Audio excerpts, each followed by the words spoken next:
Sporting touch of hands.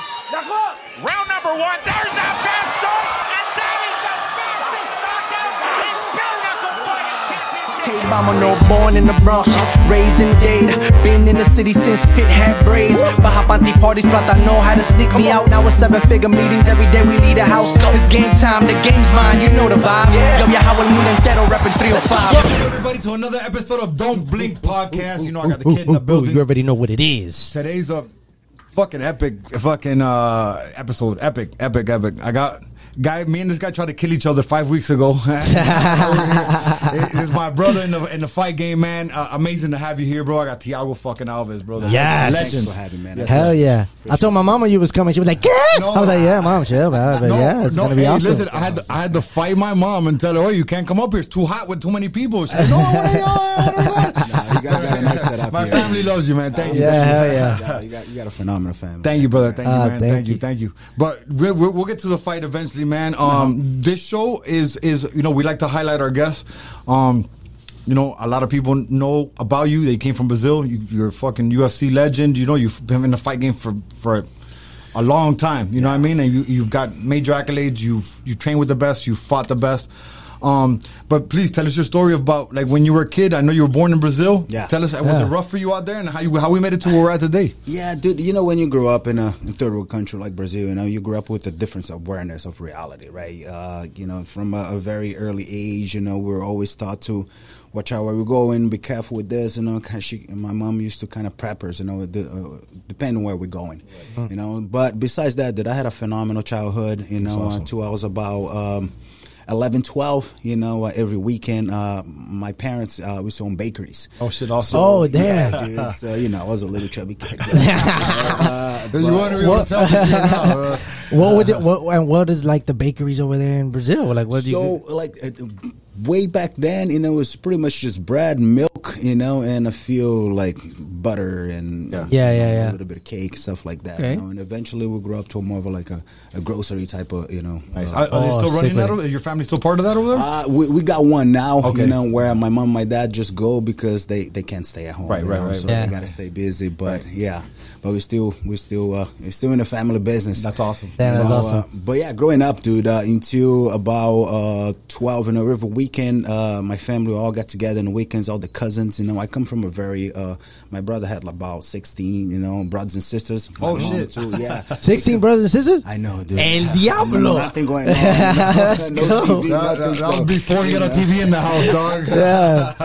So, so every weekend, and a lot of cousins, we had a good time growing up. And then about when we were like 11, 12, we kind of moved. We used to live right next to my grandma. And then we moved to the city, close to downtown, per se. Okay. And then, I started growing up and understand a little bit more about life. My mom and my dad started going through some stuff, pretty normal. And then we end up kind of losing a little bit of our lifestyle. We were doing well, and then my dad started doing things that he shouldn't be doing, and then things started taking a turn, and then at one point we kind of had to sell everything, and my mom kind of like, all right, my dad was going off the walls, and my mom kind of like took that, to make sure me and my two other brothers were okay. So she kind of like didn't get divorced, but kind of separated in a way. Right. My dad kind of wrote us off, for 12 until about I came back, for the second time, 21. I had a relationship with him, but I didn't. That's why, like, I dove into martial arts. My dad was a black belt in karate. Oh shit, bro! Nice. Damn, I almost was gonna say that. Like, what did you do as a little kid? Like, were you always into the fighting? Like, did they? And then look now, when you say that, I remember growing up. My dad would show me the kata. And I thought it was awesome. Right. And then at 8, I start with karate. Okay, nice. What style? What style did you do? Shotokan. Okay, Shotokan.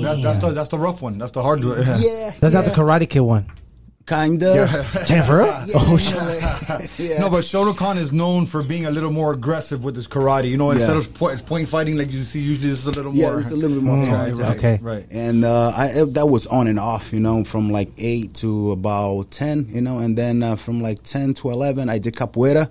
Oh, shit, okay. Because I was in school, and, the girls just love Capoeira, Like, See, know what? As soon as I knew you was from Brazil, I was like, the most thing I know about Brazil is them women. Yeah. But with that that's another topic. That's another topic. But capoeira's it's a martial art, and it's a lot like a dance style. Yeah, it's a dance fight in a way, Right, but there's some very effective moves, that if you Yeah. perform well, we can probably hurt someone. Absolutely. But my goal was like get in shape, and see what's up with the girls, I kind of did for about 6 months-ish.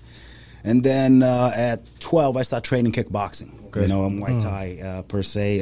It was funny though because we still have this gym right by my house that I just walked by once, and never really came back. And then watching a lot of Bruce Lee and Van Damme movies. Yeah. I'm gonna stop by that gym again, and I did. And that time that I stopped by, my coach that I was with him, for about 5 years, Vilas Feitosa, was in that gym for about 2 weeks, dude. I literally trained with him for 2 weeks, fall in love with the whole kicks and punch and all that. But it was a far drive for him, so he had to move, to his current gym. There was like an hour, taking a bus, and I was young. I was about 12, 13. I never took a bus before, but I was so, into it. So I kind of taught myself how to ride the bus line and everything. Found the dude, man. My mom, when she found out, she was freaking out. What are you doing? Yeah, you went on the bus. And especially he's taking a bus and he's going to go fight. So there's two things moms will go crazy over. Yeah. So I found what his new gym was. And then, I just started training consistently. And at 14, I did my first amateur tournament. Oh, shit.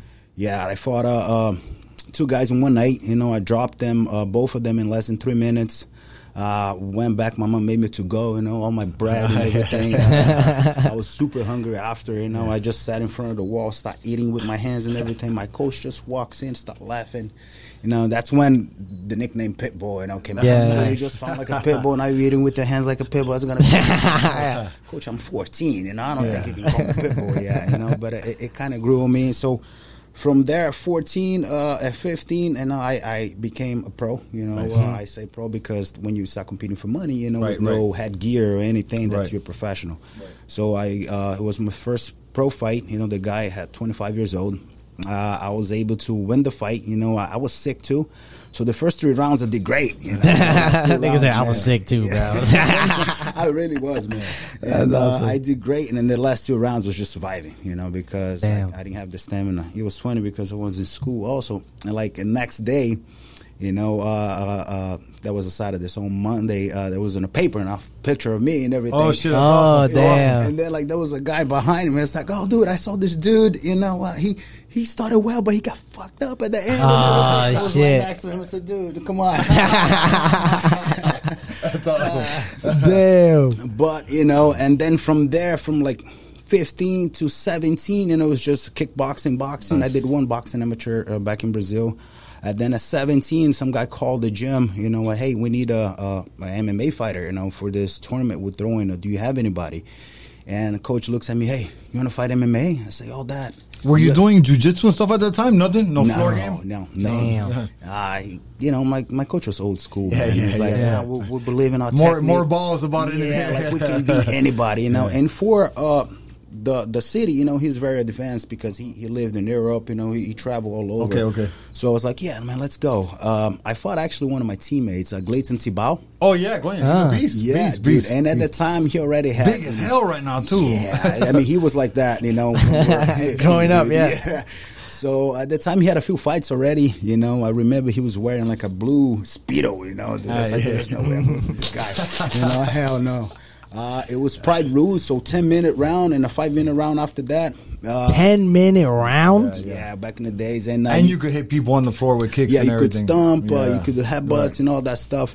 It was 9 minutes and 30 seconds of the fight. I open up his eyebrow, I cut his lips and everything. Dude, he'll mount on me, he'd take my back, and I would just muscle him out of it. I remember the last 30 seconds, he was mounted on me, I was able to reverse him, stay on top of the guard, and I put my hand on his throat to throw a punch, and then he catch me in an arm bar. Oh, shit. And I'm face down looking at my coach, you tap, and then I tapped, but I love the fact that I could hit this guy from everywhere, I just stand up under the ground and everything, and it was actually my first loss ever, I had about 15 fights at the time. Nice. So and you're 17 only. 17 only. No, and juggling like the fighting, the women, like the vibes, like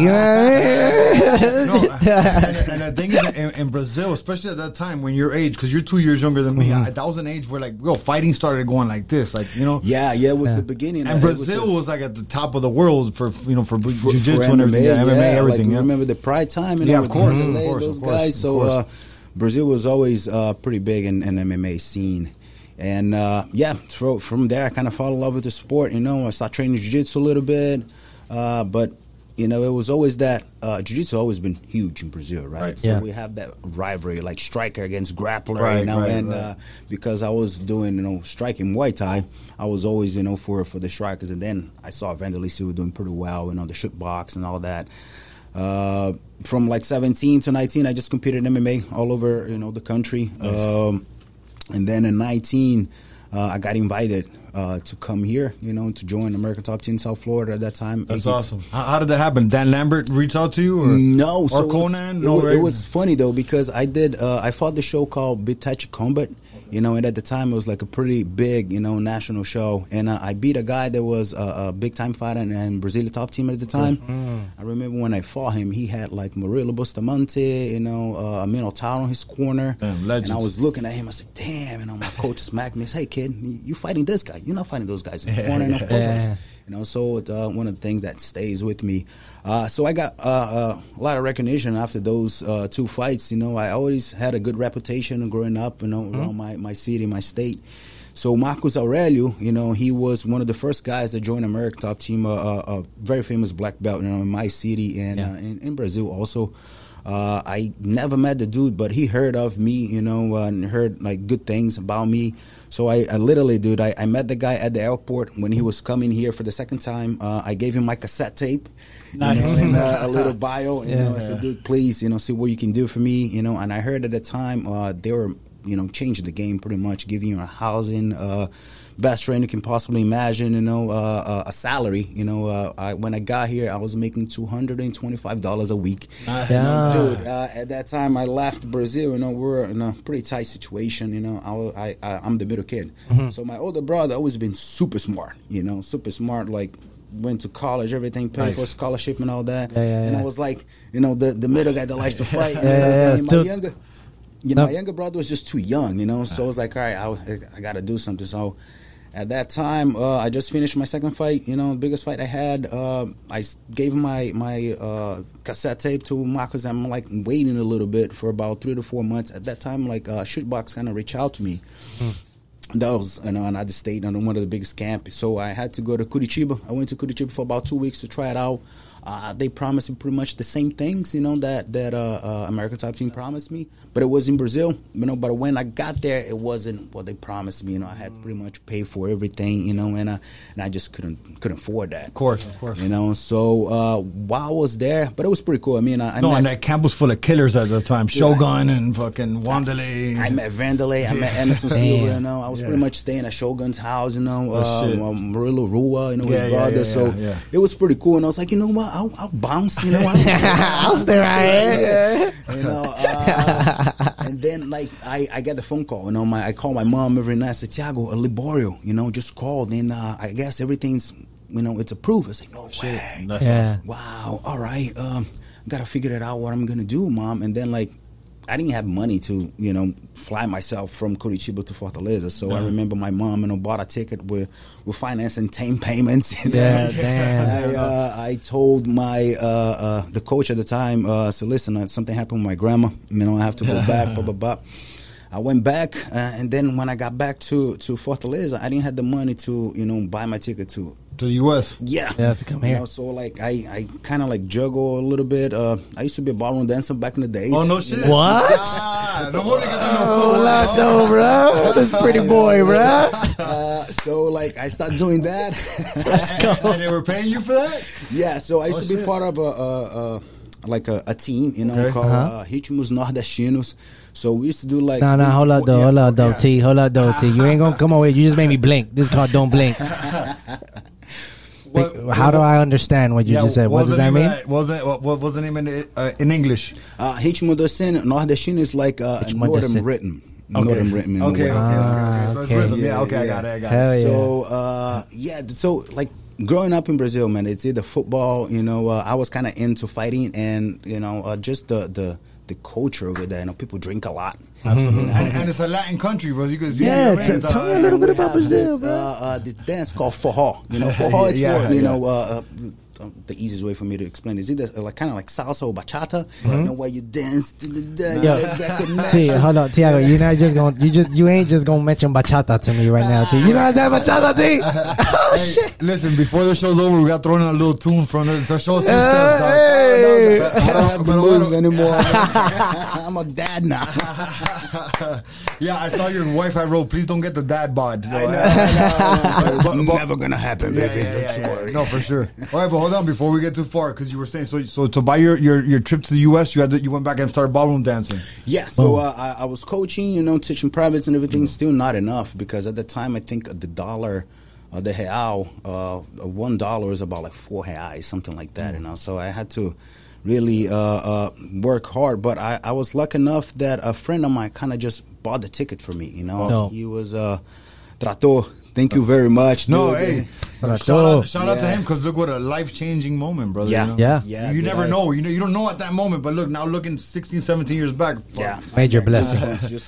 Major blessing, no, for sure. I try to pay him back many, many times. Like, no, dude, this is one thing that I did. I want to feel good about it. That's a real friend, bro. That's a true friend, bro. And it wasn't one of those guys that is still in my life anymore. It's just one of those guys that come in, and blast you with something. Yeah, right. He just wants the best for you. That's some real shit. And that's awesome, bro. He helped me out with that. And then I came here. I remember before moving here, my friends did like a getaway party, They all came up with $15, what? And then my mom, when I was at the airport, she was dropping me off. Said, "Tiago, you got any money?" I said, "Yeah, I got $15." Good. And I said, "Oh my God, you crazy!" Whatever she had on her, she just exchanged and gave it to me. So like $40, when I came here. Shout out to mom. Yeah, dude. But it was good because I knew here I had everything taken care of, so I wasn't worried about that. But it was scary, because absolutely. I just had a trip to Curitiba, which was about 6 hours plane, from where I was, and I almost didn't make it back because I couldn't afford it. So my mom was like, "Tiago, how?" And now you're going to a fucking other country. Coming over here, he's going. Hopefully, I don't speak the language. My mom was playing Tiago. How I'm gonna send you a moto taxi? We had a motorcycle, there a taxi to pick you up. But it's one of those things that, dude, I got this opportunity that people, will die to have. Absolutely, here right now. Absolutely, absolutely. I know I'm young, I know I have a lot of, I could go in a family business or just, stay in school and do something. You could have stayed comfortable, but you took that extra step, dog. Yeah, and, it paid off now that I look back, but when you win it, when I had this reason that I remember while I was training, this whole years, I used to get down on my knees every night and pray, God, I want to be a world champion. At that time, I want to be a K1 world champion. I want to be a world champion. I want to be a world champion. And then, I never thought I'll be here. I was speaking English and living the life that I live today. So, like, awesome. those little moments of getting on my knees and asking for that blessing, and then it comes, you don't even realize it because you're so in and you're so focused in the moment. So when I made the decision, it kind of hit me, when I was here for about a year. I was like, holy hell, I'm leaving him here, and one of the most special moments was after 6 months of being here, I was able to send money for the first time. Wow. Yeah, hell yeah. And do it in that phone call, after she received it. To today, I do it because it's my job, to make sure it's good. But that phone call, man, really stayed with me. My mom crying because right before leaving, Brazil, my mom had a breakdown moment, that I never seen her this vulnerable before, and it broke my heart because again, my older brother already had, he got a good job in a way and everything. I was like, it was my time. Yeah, you was figuring it out. You was figuring it out. You was in your process. No, and as one of her sons leaving for real. And I remember she parked the car, and just stopped bawling. I said, "Mom, what's going on? What happened?" And I said, "I don't know what to do anymore." Because I've been slaying every day. Bakery, it's a hard business. You work 5 a.m. every day, because you got to let the bakers in to make the bread, so, you can sell it pretty early. So it's like I slay, literally Sunday through Sunday. Yeah, no, I was about to say, even on your day off, you got to be in there because you got to get things ready for the next day. Yeah, Unless you have somebody that you trust, family or something, you can, make it work for you. But we didn't, So it was a very like, all right, I got to make something happen. Seeing my mom crying, I don't know what I'm going to do, because when my mom and my dad kind of, fought at that time, my dad pretty much ran the business. She was involved in the bakery, but she didn't understand, the whole side of the business. So we were spending a lot more than we're making, and when we sold a few bakeries, my mom had a little bit of cushion, but eventually that cushion went away because we were spending more than we make. And it's just, how it goes. So yeah, it was a pretty special moment, when I was able to give it back, and hear her words. It was very encouraging, so I knew I was on the right track. That's awesome. Damn dope. Hey, yo, and how was it when you was in the plane and like you see Miami and you see the beach on the floor? You're like, oh shit, it's really happening. So, dude, like the first, and you're 19, right? I'm 19, fresh off the boat, dude. Literally, I never been more than 10 days away from my mom. Yeah.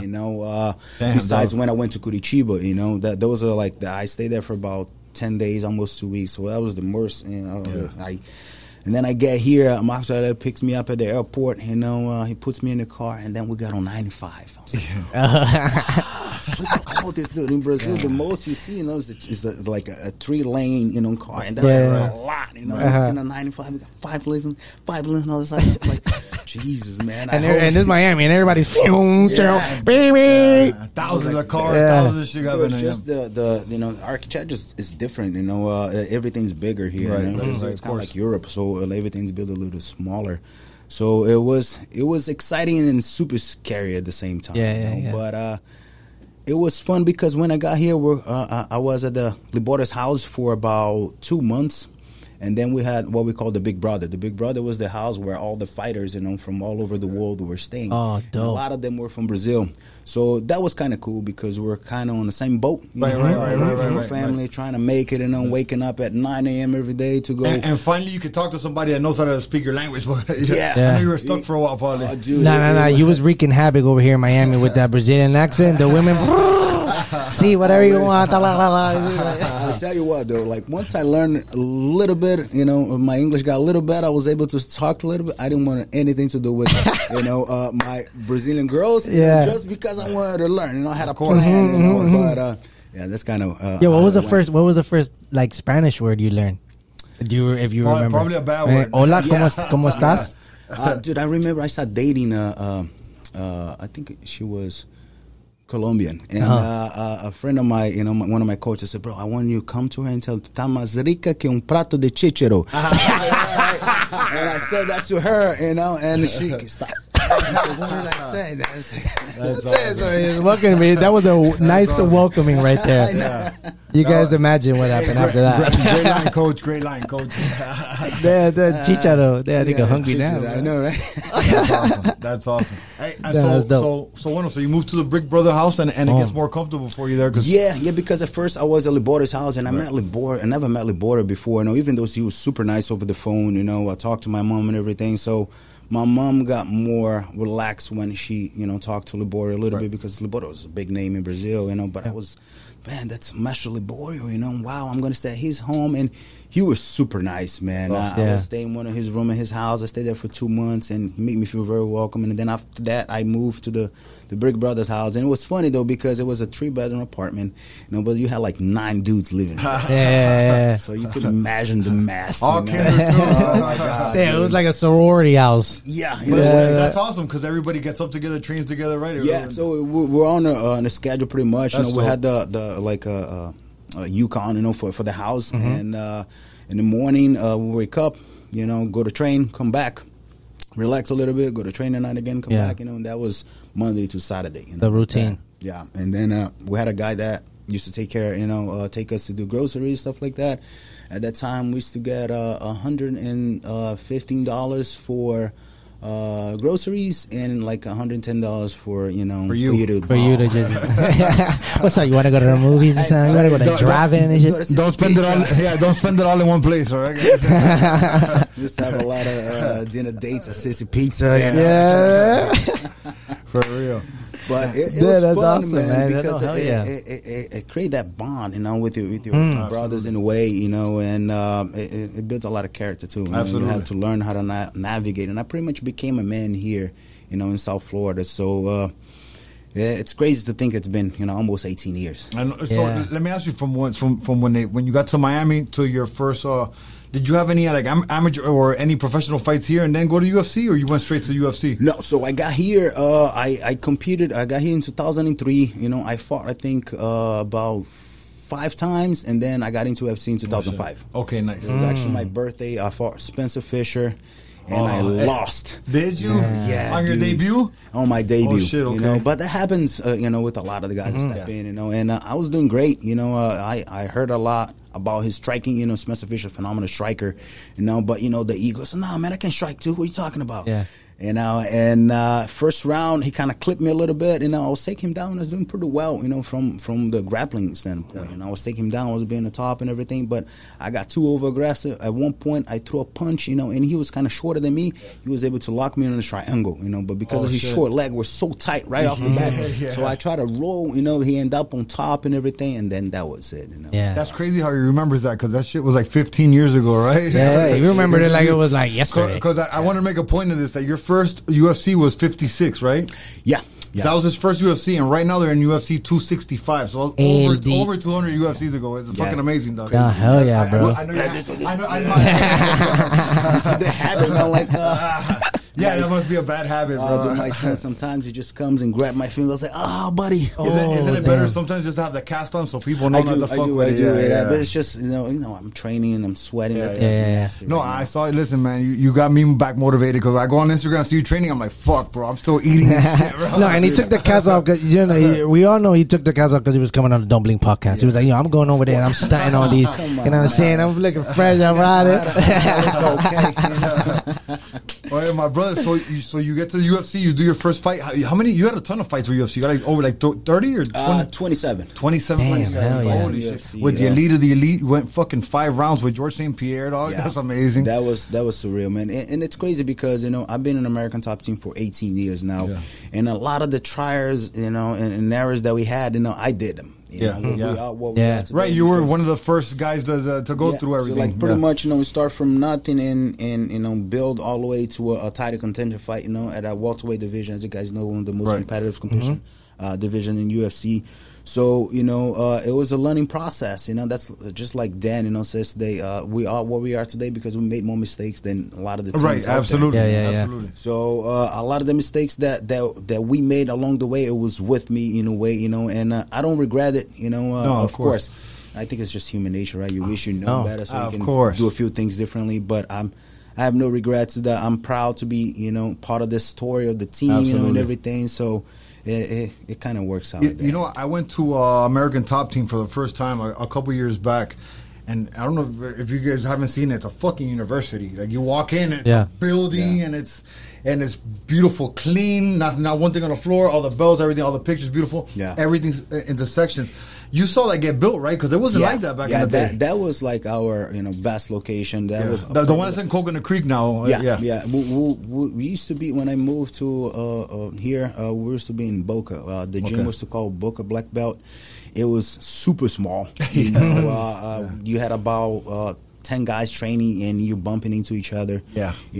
So at that point, we'll stay at that gym because it really, really at the beginnings, it was me. I can remember the guys still. Me, Dean Thomas, Jeff Munson, Wilson Bovea. Shit. I remember all those guys. Yeah. Hermes Franca, Marcos Aurelio, Sharks, Jay-Z, George Santiago. So a lot of those guys, all cramped up in that little space, awesome. Which was cool.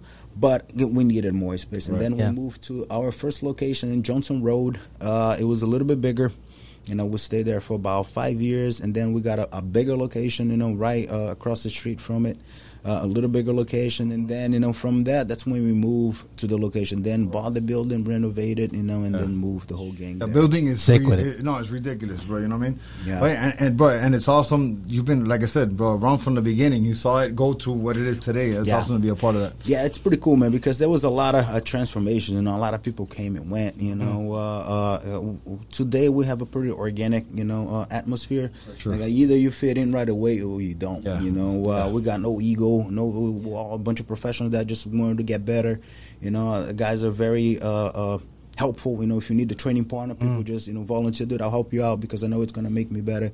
So we always try to keep that energy around the gym. No ego, dude. This is business. You leave your feelings to your family, your loved ones. Let's come here, let's work hard, and let's go home healthy. And now you're training people there also, right? You're training people. Yeah. So dude, I'm fortunate enough to you were just in the corner with Dustin Poirier. Shout out to him that just won his fight. Oh shit, that's right. Yeah. Seen you on TV, bro. I was like, oh shit, I know that. I might see that guy soon. Yeah, dude, he's been an amazing run. It's nice to see a guy like him doing well. Absolutely, he's a good dude. He works hard. Family dude.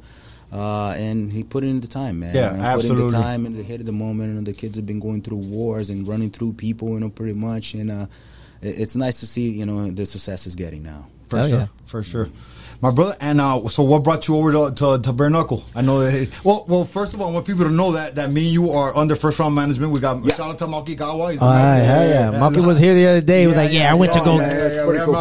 He actually told us a cool ass story of how he had to, do whatever he had to do to go get you and sign you and all that stuff. You were his first guy ever, which is amazing. So you got American top team from the beginning and first round management from the beginning. That's awesome. That's pretty cool, man. I've seen a lot of beginnings. That's good. Yeah, but you know what? That shows your character, how you're consistent, you know what I mean, and that consistency will make you successful in life, bro. So that's what we like to show people on our show, that whatever it may be, stick with it. You don't see, you didn't know how successful you're gonna be, but you got to keep working, you'll get there. I thank my parents, for raising me right. They gave me a phenomenal education. I can get in and get out, from any place without burning any bridges.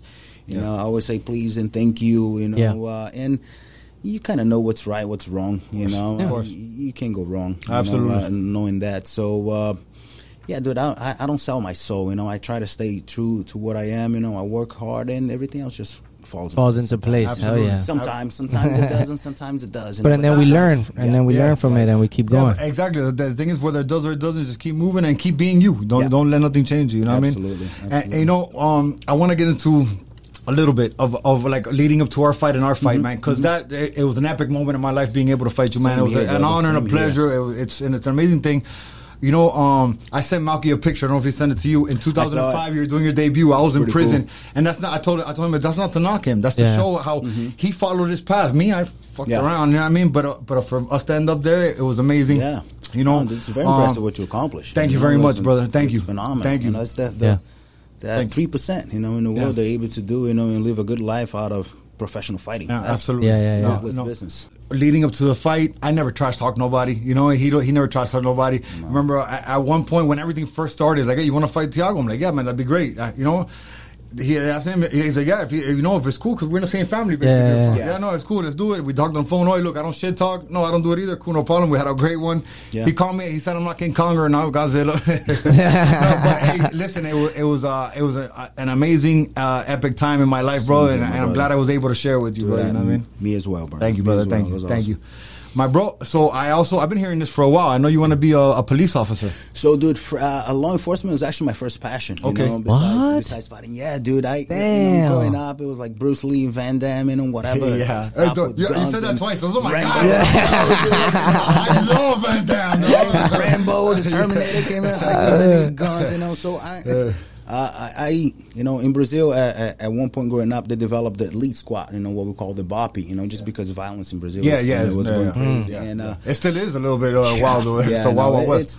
Unfortunately, it's a third world country. You can slice any way you want it. Right. The majority in Brazil, it's very poor. You have some very selected areas that people, live well, but majority is very poor. Right. That's just the reality of it. But we're happy as hell, man. Yeah. Happy people, You learn to enjoy what you have, and live for the moment. Of course, planning the future, but it is what it is. We're not going to get out of here alive. So you see that, which is pretty cool to see. That it shows that you don't need much, to be happy.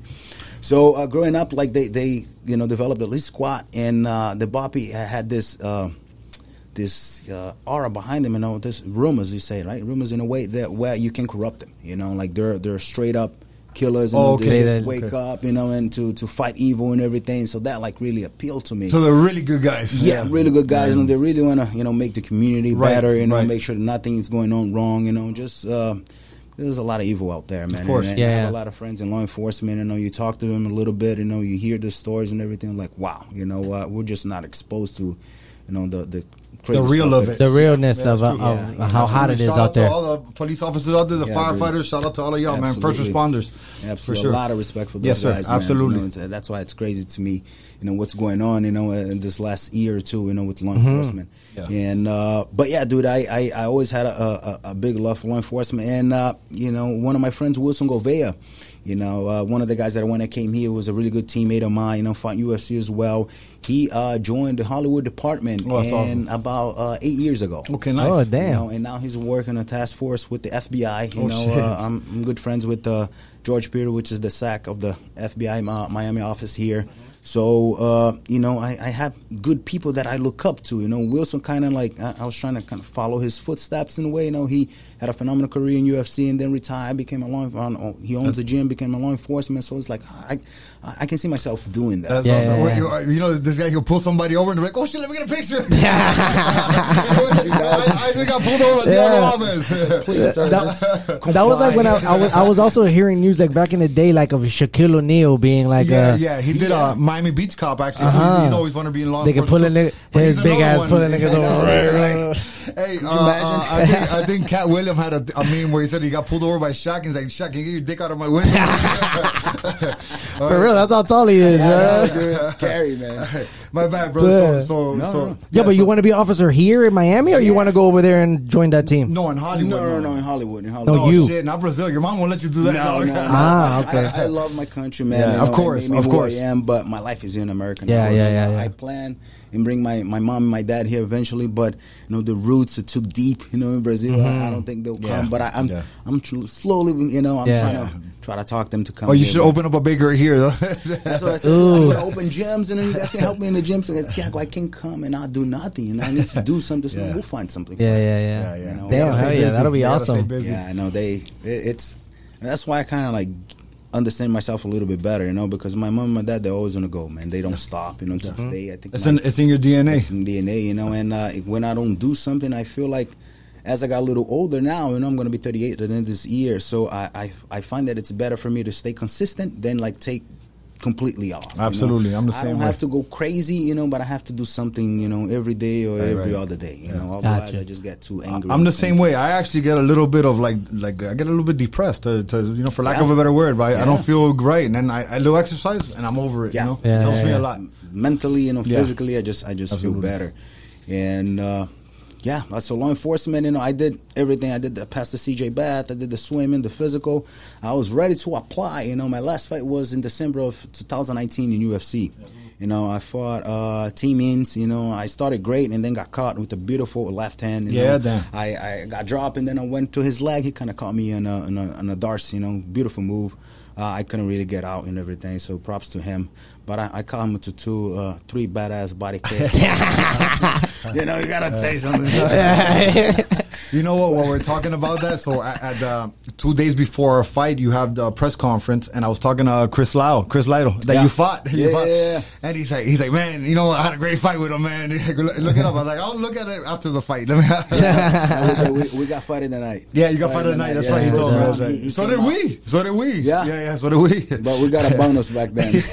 David Feldman, we're waiting on ours. Yo, you slacking, bro. We want to send the hit squad on you. What's the name of them? The boys in Brazil. What's the name of them? The Boppy. The Boppy. We want to send a Boppy over there, boy. They're about to get you, bro. And they're gonna show up at the next BKFC. So you did everything you needed to do to apply, but you didn't put the application in yet? So 2019 I passed the physical, that was to 2020, January 2020, before the whole thing started, and then right before I applied, it's like I called Malky and said, Malky, dude, thank you for everything, Malky's been my agent for a very long time, but my manager in UFC and MMA was actually Dan Lambert, my godfather. Yeah. But he always been, with me and helped me out with a lot of stuff, and after the UFC, my UFC contract was done, kind of like fill him up a little bit. What was the offer out there? It wasn't anything that I was, very excited to do it, just because even at my last few fights in UFC, it kind of became not boring because I love what I do. Like kind of like became routine, and I still know what I have to do, to get ready to fight, to get in shape, to get mentally ready, but I had fights that I should not lost, and it was just something missing.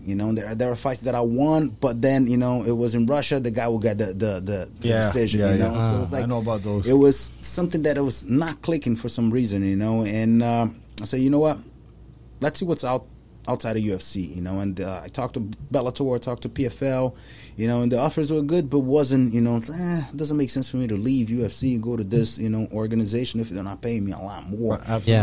So I said, you know what, dude, I'm happy. I still have this dog inside of me, but I need a change. That's not what I need. So I'm thinking I'm gonna, invest in this other side of my life, because fighting, as you know, is just 1/3 of your life. Of course, you got 2/3 where, if you're successful enough, you're able to set up yourself, for the next 2/3 where, you can live, or you can at least go after something that you love, just like I did with fighting, right? So I said, you know what, I'm in a good position. I'm going to go to law enforcement, I'm still going to be one of the coaches at American Top Team, so I'll get my fix in there, and then I was like, okay, thank you for everything, I just passed my CJ bat, and I was super excited because, it's different though. Like I went to college in Brazil for like a semester, but having an education in Portuguese and then trying to get, and I'm actually trying to get my degree in criminal justice right now. Oh, dope. My associates, so like the learning the English and all the, I just see my accent, sometimes, and I say stuff that I shouldn't have, but,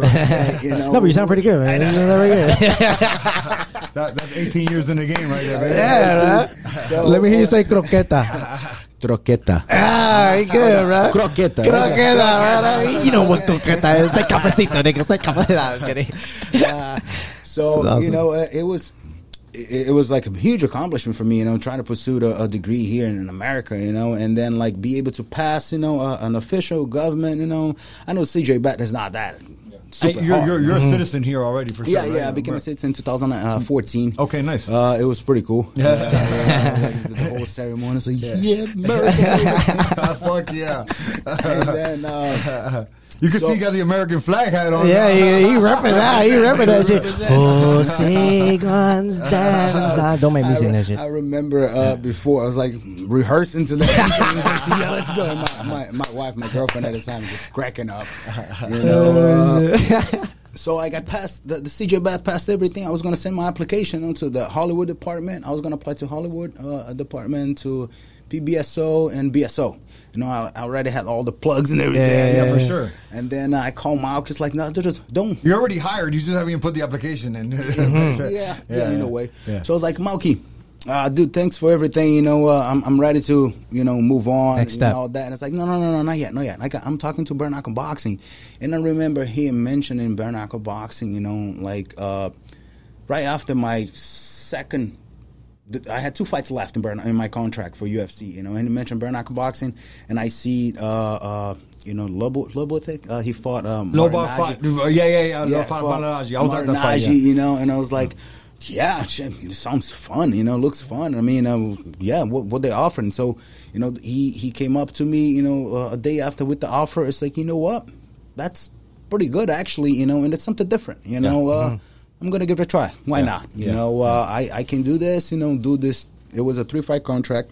And that's something that you jumped in at the beginning too, early stages, That's, I talked to a few people. I talked to Anthony Johnson, I said, dude, you at the right time, because it's just starting out. So you kind of did that. You kind of were part of the golden era, in MMA, that 2008 to 2011, area. Shout out to Rumble. That's my boy too, man. Yeah. Love Rumble. Great people. Yeah, great guy. And he looked great his last fight too. Yeah, he did. Yeah, he did. Stud. So, I said, all right, let me give it a try, and then in February, that's when I signed my contract with them, and then I made this decision to just box, train box full time. And, the pandemic hit, I was supposed to fight, didn't fight, took a while, ended up fighting in September, against Julian Lane. Yeah. I was supposed to fight Phil Baroni at the time. Right. I guess Phil Baroni, pretty much disappeared, so Julian Lane had a short notice, but I knew he was training before, because knowing what I know now, about the game and the organization and everything, you know, I knew he was ready. Right. So changed. I guess I find out that the venue changed at the press conference. You know, the press conference that we had. You know, they kind of pushed the date a week earlier. Yeah. You know, and I literally find out while I was sitting down and everything. They're like, "Oh, the date is like this day now." I was like, yeah, well, I'm glad you guys let me know. Where our fight was supposed to be May 21st, and they pushed all the way back to June 26th. Yeah, we were getting ready like a week or two out. They're like, no, it's now 3-4 more weeks. Yeah. They told me I was going to be able to fight because my fight was in September, so I was looking to fight in February. February didn't work out. Then March, March, April. I was like, dude, is it going to happen? Is it not going to happen? And it finally did, but.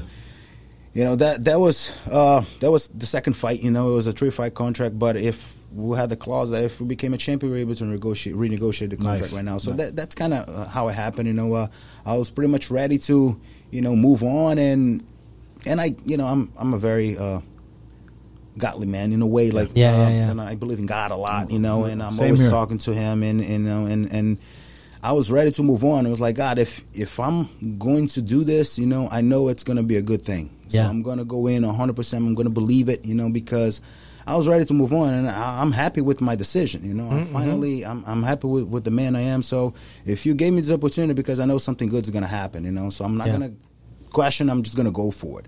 And 2 fights after, I see it kind of playing out and everything. So.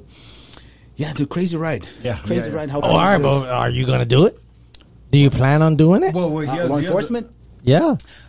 So right now, I was able to, have other things in the works right now that I'm going to give it a try. I'm working with a company called LiveTrain. LiveTrain, it's an online training platform, and we're pretty much going to be able to connect you with the best coaches from boxing, MMA, and wrestling. For you to have that virtual learning, That's awesome. In a way. So it's something that we're starting out right now, but eventually we want to make it super big too. It can be just a learning platform. If you want to help building like a motor, we can connect you to the best mechanic, to help you do that. But we're going to start with martial arts for now. Yeah, that's awesome. So it'll be like a directory to learn. To learn like boxing with the best boxers, the best coaches, MMA with the best. That's badass. Like people have online, you could go and zoom in with but this time you could be like, I'll have a class with Thiago Alves.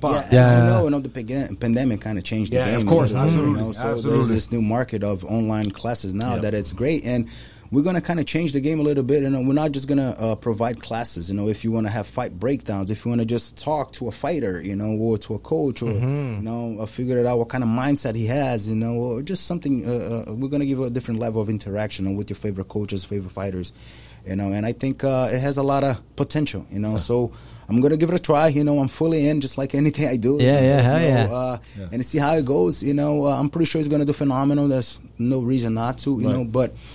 Just in case it doesn't, law enforcement is always, in a bag. That's always in the bag right there. Because that's my passion too. I was like at first, like, dude, do I want to give up this dream? Because that was my dream too. And I'm like, but it'll be, silly of me not take advantage of this opportunity. So let's see how it goes. Right, absolutely. Yo, T, before you become an officer, let me hear you say freeze. Freeze! No, but you gotta do the gun, though. You gotta do the gun. I gotta do it like my face. Not the same effect. Oh man! You gotta put a little bit more. Have they give you a time on how long for the finger? So next week I go in and I remove the pins on Wednesday. And there's pins in there. Yeah. So I put a metal plate and 2 pins just to hold the bones in place. And then next Wednesday I'll go in and remove the pins, and then rehab starts. Have you ever fractured your hand like that before? Have you had problems? I broke both thumbs, before. As you can see, it's still a little, but never broke a finger before. Right. My shit is double jointed. Look. Yeah. Oh wow. Yeah. Try punching somebody in the head a couple of times. I was with this Puerto Rican girl. Put it in. My brother. So what's next for Thiago Alves? What's like in the near future? What can people look forward to? Dude, I'm in a really good place right now where I'm comfortable, with the man I see in the mirror. I'm comfortable with everything I got going on. I'm able to accomplish everything that I set out to accomplish when I left. My family in Brazil at 19, and I have a phenomenal job that I couldn't ask for a better job as a coach. It's like a dream job. I have the best seat, to the biggest venue, with the best athletes in the world, the best coaches. I'm learning so much every day. I think becoming a coach I made the transition within 5 years. You know, this year was the year that I became a full-time coach because, you know, when I was fighting MMA, it's kind of hard to dedicate, you know, yourself. Yeah, you're wrestling, jiu-jitsu, kickball. It's just too much. You know, with bare knuckle boxing, I was able to do it because you're just training boxing, you're doing strength conditioning and road work, you know, so it's not as taxing on your body than somebody pulling your neck and try to snap your knee all the time. You know, so I made the transition to full-time coach last year. And but before that, I was working part-time. So I had, you know, the experience to learn, you know, with the coaches that I work with the other coaches that we have in the staff, you know, with the athletes as well. It kind of taught me that all the ghosts that we go through, you know, throughout the camp, all the mood swings and everything, it's not so unique. You know? We're all very special individuals, you know, but most of our problems are not very special and they're super common. And once you realize that, it kind of makes you put things in perspective, you know. So I was able to just focus on the thing that that's going to get me to where I want to get, you know, instead of I was able to ignore, you know, the negative a little more, you know. And that was, you know, becoming a coach a little earlier. I kind of was able to saw, you know, the baddest dudes out there, and I'm going through the same shit you went through forever, you know, and this dude is just killing people left and right, you know, and he's so like fearful before a fight, you know, but that's honest, you know. He doesn't hide it, you know. He shows, and that I feel the same way, you know. So all right, so let's go to work. I've always loved that, you know what I mean? I mean, I tell people the same shit, like, yo, anybody that tells you they're not like somewhat nervous before a fight is bullshit, you know what I mean? But it's always been hard for me to explain. Like Mike Tyson knows how to explain it. Some people know how to explain it well, you know what I mean? And it's true. Shout out to my boy Shorty. He knows how to explain it real well too. Where you know you kind of hate everything you're doing. You weigh in and you're sucked up, and it's like these moments of like hate, and then finally you fight, and it's like all that shit just goes away. It's this moment of, you know, and then the fight's over. Whether you win or lose, hopefully you win, you know. But if you don't, it's just like, oh shit, I could do this again. You know what I mean? Like, you hated it. You never wanted to do it again. You're doing it, you're like, oh, I could do it again. And then you start the process, and again, you're like, fuck, I hate this shit. It's one of those things that, you know, I had to talk with Conan. You know, Conan is a phenomenal coach. Shout out to Conan Silveira. You know, has a lot of experience, you know, not just as a coach, but in life super as well. Legend in the game, super legend. So, like, he pulled me aside once, you know, I remember we were in Moscow, you know, and you know, when you're fighting Moscow, you know, it's you literally need to kill somebody to get a win. You know, it's tough to get a good decision. You know, no disrespect to anybody. It's just the reality of the game. You know how it is. Yeah, you're a B-side fighter. You're fighting at home. You know. So I remember he pulled me to the side, and it's like, Tiago, you know, there are parts of the game, you know, that you can't ignore. You know, the exhaustion between you feel the way you feel during training camp. You know. You losing weight when you don't want to lose weight. Those are the sucky part that you can't avoid it, you know, that you can't push it away. So why not just embrace it? Embrace everything, you know, because you're going to have to go through those things. So it's your attitude that's going to determine, you know, if you're going to be able to join a little bit or just hate the whole process. So it's on you. So when he told me that, I said, you know why it is? Like, I can't, you know, fight without making weight. You know, I can't fight without going through a grueling training camp. So might as well enjoy it, man. So that kind of like, but that comes with experience, you know. You kind of know that, you know, but you don't. You know, and it takes you a few goals. I'm the type of guy that I got one mouth in 2 years. You know, my mom always told me you should listen more than you speak. You know, so I learned a lot about, you know, just watching. But, you know, most of my real true significant learnings were by getting hit in the face and busting my ass. You know? Absolutely. That's the curse of a fighter, right? That's it. You gotta teach me. So like it kind of, it stuck with me, you know. So like I know, you know, that's always a flip side, good side and a bad side of everything you do. You know, that's just the way it goes. You know, your attitude determines everything. Hey, listen, man, it's like I said, it's been amazing just having you here, brother. You know what I mean? I love that story, dog, because I'm an underdog story too. So you got a 19-year-old kid with $15 in his pocket, flies to another country, and makes it out to where he's at today. 18 years later, I know that in Fortaleza, Brazil, right now, you're a legend, dog. You know what I mean? You can't even walk down the street. You know what I mean? Dude, I'm like the biggest fighter that came out of my that's fucking amazing, awesome, dog. bro. That's awesome, dog. I'm very proud of it. I'm very proud of it, you know. And so is my dad, you know. Of course. It's awesome to talk to your mom now and be like, Mom, remember when I was 19 and we were nervous about me leaving? Like, look now, man. You know, like, and life is these little moments, bro, that you pick and you choose. And if you would have chosen the opposite, who knows? You know what I mean? And look, you chose to go. And you made a life. You made a life for yourself, and you made a life for your family. You know what I mean? And my mom's like, Tiago, you are so blessed, dog. Yeah, you have so much courage, to leave everything behind. Yeah. She's like, I will never be able to do that. And like, you're in a moment you don't really think about it. You just do, right? There's no hesitation. Either you going or you're not going. So like now that I look at it, I say, yeah, that's crazy. I will never let my son, leave me at 19, and go to a different country without speaking, the language, without money or anything, just trusting that people over there is going to take care of him. Nah. Yeah. Absolutely. I guess, that's something that I'm going to have to learn eventually. That's look for everybody out there watching too, man. That's like, your dream, bro. You don't see the finish line, but if you don't take that extra step and go towards it, you'll never know. You know what I mean? No, for sure. That's almost, I'm thinking in my mind for Tiago to take us out with some positive words for anybody. When you had mentioned when you had mentioned like how it feels and stuff, and then one thing that I know that happens with you with us as entertainers, public figures, whatever, is like how people embrace us from all over the world and tell us and see our story, and it's like, yo, you inspire me. Or you write something or you post something and it's like, oh, I needed to read that and see that, and you know what I'm saying? With social media now, I mean, is pretty awesome. Let me tell you, I couldn't when it comes to like our fight, it couldn't have happened in a better way. Yes, I lost a fight, but I feel like I won in life. Had a great opponent, very respectful, and everything the way it came to be. You know what I mean? It was amazing, and it was all because we both had a positive attitude towards it, dog. And look where we're at today. It's 5 weeks after the fight. I don't think nobody's ever done this. There is nothing in every single fight.